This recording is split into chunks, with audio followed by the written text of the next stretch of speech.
Hello there folks, I'm Dan Rowe from sortofinteresting.com and today we're going to have a look at model rockets. Now this is only intended as a quick look so that you've got an idea of what model rockets are all about. So please, before you do any launching, make sure that you've read up on your safety information that should be in the manuals that come with them, and well, just keep it safe. And of course kids, make sure you have a sensible adult like myself on hand. Yes, so let's have a look at a rocket, how to set it up, and what happens at the launch site. Yeah, I said launch site. So the model that we're going to take a look at is the Estes Hijinks model rocket. And you can see here you've got your nose cone attached by a piece of elastic to the body, your fins at the back, and then a metal hook there that keeps the engine in place. So how do we set it up? Well, if your parachute is not already attached to it, then you need to attach that. So get the strings and loop them over your finger. Now basically what you have to do here is thread those through the little part on the nose cone that the elastic's tied to. Then basically loop the whole of the parachute through that wider loop, as you can hopefully figure out from this video here. Pull it tight, and yes, there you have it. You've now got a nice solidly attached parachute that'll hopefully give it a nice cool calm landing.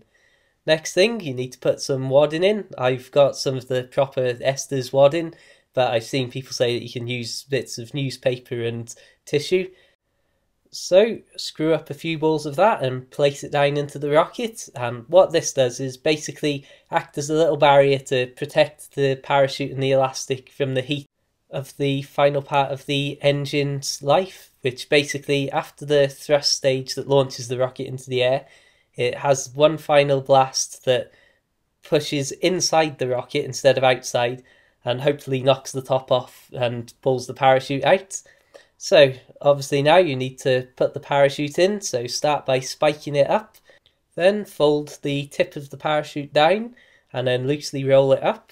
Once you've done that, loosely wrap the strings around the parachute and then place it into the rocket with the strings facing upwards from the parachute, as you can see here in the video. Make sure that it's not too tight and that it'll easily be able to pop out when the time is right. And after the parachute is in there, you'll need to thread the elastic into the opening as well. Then hopefully, if everything has gone well, you should be able to fit the nose cone in. And the important thing with the nose cone is to make sure that it's not too loose or too tight. It needs to just be able to hold itself in place really.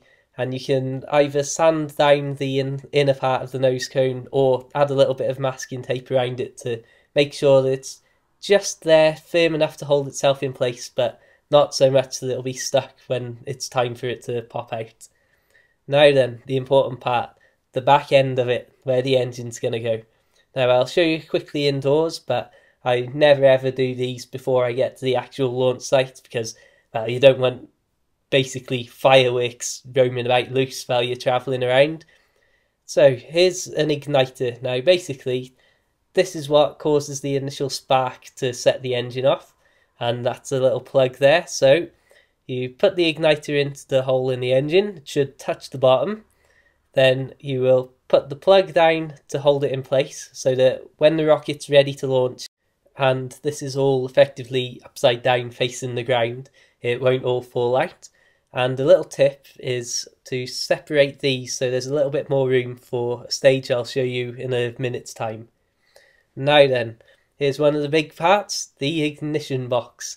Now, important thing here, never ever have this little safety key in place until you're actually ready to launch the rocket. But what you'll do on the launch site is place the safety key into that little hole. Then the little light will light up.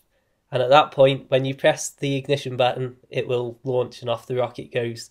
So you might want to give yourself a big countdown and make sure everyone's standing well back before that happens.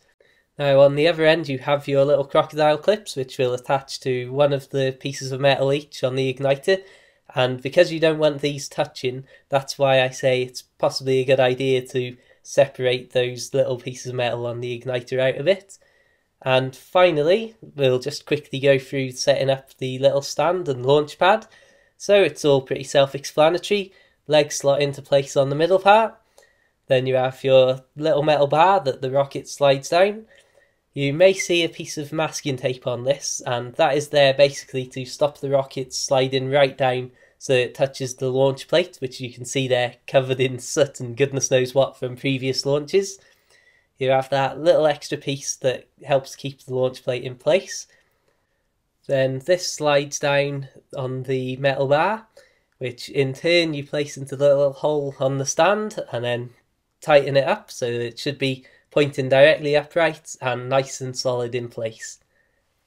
As a random and I thought was quite a humorous little safety touch, there is supplied with the Estes launch set a nice little cap and streamer so you don't poke your eye on the metal hole, but obviously make sure that's not there when you're ready to launch your rocket. So, out on the field, you can see there I've placed the rocket engine in, put the igniter in and plugged it up so it should be held in place. Then obviously thread the rocket onto the pole with those two little hoops on the side. And here's the important part, attaching the crocodile clips to the igniter, making sure that none of the metal pieces touch each other or the base plate there. While you're doing this, make sure that the safety key is definitely not in the ignition box. And then, well, you're ready to launch pretty much, so stand well back.